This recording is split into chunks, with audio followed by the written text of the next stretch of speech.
In this video, I'll be showing you how to fix incoming calls and outgoing calls not going out. It's a very simple method, so if you find this video helpful, be sure to drop a like and subscribe. But anyways, getting into it, let's say you're receiving phone calls or you're trying to make any phone calls, but for some reason they're not just being sent out or you're not receiving any. That can be really annoying, especially if you're waiting for something important or you're trying to make an important phone call. So the first thing I want you to do, swipe down on the top right, then you're going to see a lot of different options, right, on your control panel.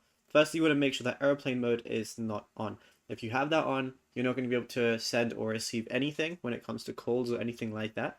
The next thing you want to go ahead and do is just make sure you're not on silent mode, like so, because then you're just not going to hear anything. So make sure your volume slider is turned up. Now, the final thing I'd also recommend doing is going over to your phone application, pressing the three little dots on the top right, then going over to settings. Now, it's going to be in your call settings right now.